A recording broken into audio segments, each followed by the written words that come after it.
রাজকুমারী মণিমালা রাগে দুঃখে তার সেই রাজমহল ত্যাগ করে আর পথে এসে বলতে থাকে, ছোটবেলায় সরলা দাসের কাছে কত গল্প শুনতাম। এই নাকি রাজকুমারীদের আড়ম্বর সভা হয়।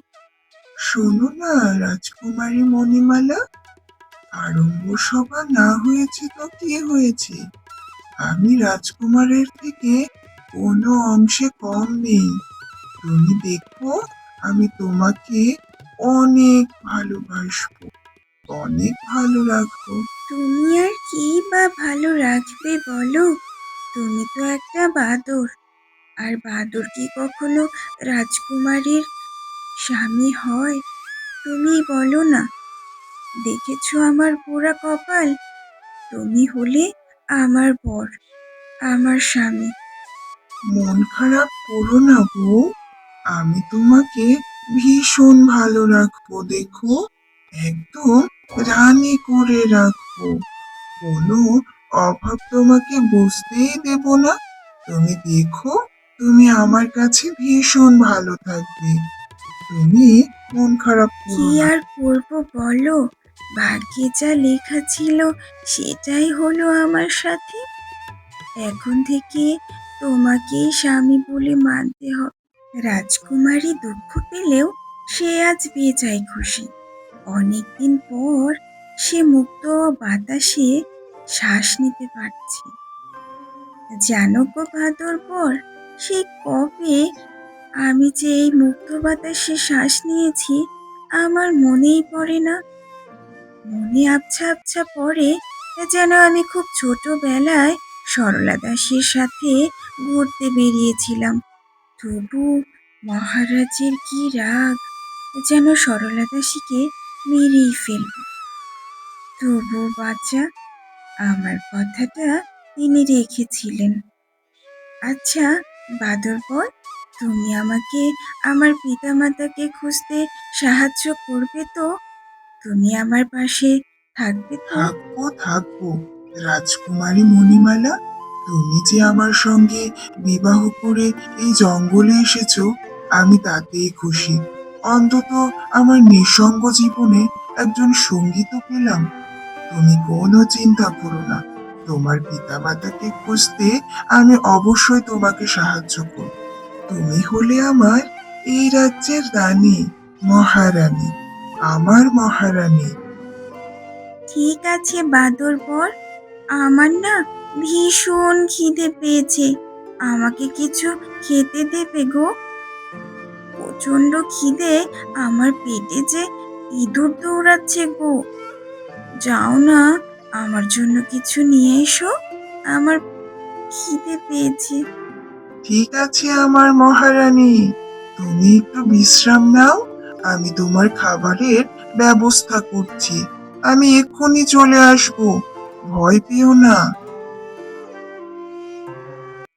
আজকে তোমার কথা ভীষণ মনে পড়ছে হীরামন্ততা।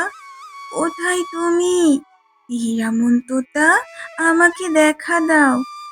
কোথায় তুমি? কোথায়? আজ যে ভীষণ প্রয়োজন তোমাকে আমার।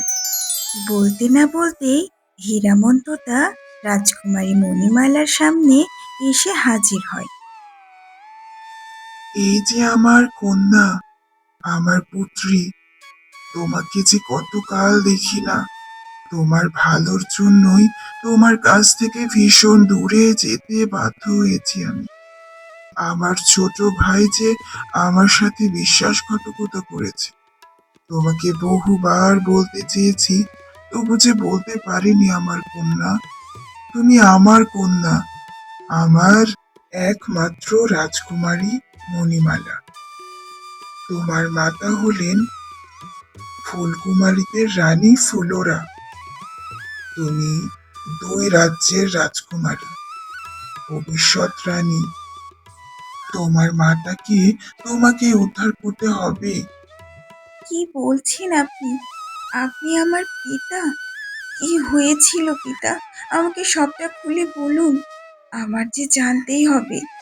আমার তখনই সন্দেহ হয়েছে যখন আমাকে একটা বাদুড়ের সঙ্গে বিবাহ দেওয়া হয়েছে। আমি এটা মানতেই পারছি না যে আমার পিতামাতা আমাকে একটা বাদুড়ের সঙ্গে বিবাহ দিয়েছেন। আমাকে সবটা খুলে বলুন পিতা, আপনি আমাকে সবটা খুলে বলুন। আমার যে জানতে হবে আমার মাতা কে? কোথায় আছেন আমার মাতা? আমি যে তাকে দেখতে চাই। কতকাল আমি তাকে দেখি না। কে আমার মাতা পিতা? আমাকে বলুন। আপনি আমাকে সবটা খুলে বলুন। অনেক কাল পক্ষ পার হয়ে গেছে আমার রাজকুমারী মণিমালা। আমার ভাই ছিল এই রাজ্যের ছোট রাজপুত্র, আর আমি ছিলাম এই রাজ্যের বড় রাজপুত্র হীরক। আর আমার পিতার নাম ছিল রামমোহন রায়। আমাদের ছিল সুখের জীবন, আমি এটাই ভাবতাম। তবে আমার ভাই যে আমার সাথে ঈর্ষান্বিত হতো, এটা আমি জানতাম না। তার যে ওই সিংহাসনের প্রতি লোভ ছিল, এটা আমি কখনো বুঝতে পারিনি। তাকে আমি ভীষণ বিশ্বাস করতাম এবং ভালোবাসতাম। তবে একদিন সে আমার পিছন থেকে আঘাত করে। প্রতিদিনের মতো একদিন আমরা দুজন সিদ্ধান্ত নেই ঘুরতে যাব। আহা, আজকের দিনটা অনেক ভালো লাগছে। কিরে ছোট, আজকে কোন দিকে যাবি বলতো? চল না, ওই নদীর তীর ঘেঁষে ওই জঙ্গলটাতে যাই। বেশ ভালো রকমের শিকার ধরতে পারবো। তাতে বেশ মজাও লাগবে, মনটাও ফুরফুরে হয়ে যাবে। কিরে, কথা বলছিস না কেন? কি হয়েছে তোর? এত চুপচাপ হয়েছিস কেন বলতো? কথা বল, কি হয়েছে? আমাকে নিবি না নাকি? আজকে কি একাই যাওয়ার সিদ্ধান্ত নিয়েছিস নাকি রে ছোট? কথা বলছিস না, চুপচাপ। কি করবি তাও বলছিস না, নিবি কিনা তাও বলছিস না। হীরক রাজপুত্রর কথা শেষ হতে না হতেই তার ছোট ভাই তাকে তার ঘোড়ায় নিয়ে জঙ্গলের দিকে হাঁটা দেয়। আচ্ছা দাদা, তোমার তো পায়ে চোট লেগেছে, তুমি এখানে বসে বিশ্রাম নাও। আমি দেখি আশপাশটা ঘুরে কোনো শিকার পাওয়া যায় কিনা। যখন মহলে ফিরবো তখন না হয় তোমাকে তুলে নেবো। তুমি এখানেই বসে থাকো, আমি গেলাম কিন্তু। কোথাও যাবে না কিন্তু, ঠিক আছে? আমি যাওয়ার সময় তোমাকে তুলে নেব, রাজমহলের দিকে নিয়ে যাব। কেমন? ঠিক আছে রে ছোট, তবে অবশ্যই আমাকে নিয়ে যাবে কিন্তু। না হলে এই ভাঙা পা নিয়ে আমি কিন্তু এখান থেকে যেতে পারবো না, বুঝলি তো? আর সাবধানে যাবি, তুই যেন আবার কোথাও ব্যথা পাস না। সাবধানে যাবি কিন্তু। ইস, আকাশটা কি মেঘলা হয়ে গেল। এদিকে তো সন্ধেও হয়ে আসছে। আমার ভাই কি তাহলে আমাকে এখানে রেখে মহলে ফিরে গেল নাকি? এই রে, যদি তাই হয় তবে তো আমি আর মহলে ফিরতে পারবো না। না না, এখানে বসে থাকলে চলবে না। হাঁটা দিই, হেঁটে হেঁটে যাই। একটু ব্যথা পাচ্ছি, তবে ঠিক পৌঁছে যাব। না হলে তো পৌঁছতেই পারবো না। যাই যাই। হীরক রাজপুত্র তার ভাঙা পা নিয়ে আস্তে আস্তে হাঁটতে থাকে। এদিকে সন্ধেও লেগে যায়। হাঁটতে হাঁটতে সে এক অদ্ভুত দরজার কাছে চলে আসে।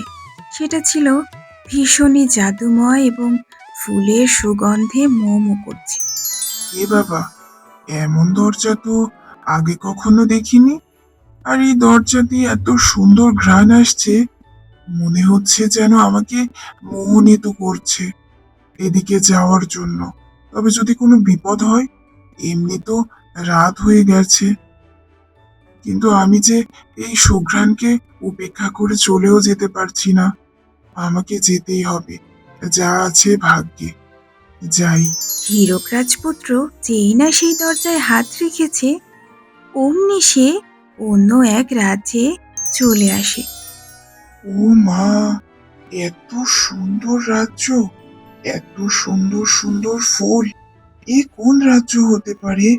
এত সুন্দর দেখতে রাজ্য যে আমি এর আগে কখনো দেখিনি। এটা কেমন রাজ্য? হঠাৎ করেই সেখানে চলে আসে নীল চম্পা ফুলকুমারী। সে এসে তো ভীষণ রাগান্বিত হয় মানব পুত্রকে দেখে। তোমার এত বড় সাহস কি করে হয়? এই ফুলকুমারীদের রাজ্যে চলে আসার, মানব পুত্রদের এখানে আসা বারণ তুমি জানো না? এখানে শুধুমাত্র ফুলকুমারীরাই থাকে। তোমাকে শাস্তি পেতে আমি হবে। আদেশ করছি ফুলকুমারী চম্পা, তুমি এখান থেকে যাও। আমি দেখে নিচ্ছি এই মানবপুত্রকে, কেন এসেছে সে এখানে। কে তুমি? কেনই বা এই রাজ্যে এসেছো? আমি এই রাজ্যের রানী, রানী ফুলকুমারী ফুলোরা। আমি এই রাজ্যের দেখাশোনা করি। আমার সিদ্ধান্তই শেষ সিদ্ধান্ত। তুমি বলো, তুমি কেন এসেছো এখানে? বলো। রানী ফুলকুমারী ফুলোরা, আপনাকে মিথ্যা বলার সাহস আমার নেই। আমি ভুল করে এই দরজা ভেদ করে চলে এসেছি। এই দরজাটাই হচ্ছে আমাদের জাদুই দরজা, যা আমাদের রাজ্যকে রক্ষা করে চলেছে যুগ যুগ ধরে। একটা ডাইনি আমাদের পিছনেই পড়ে আছে।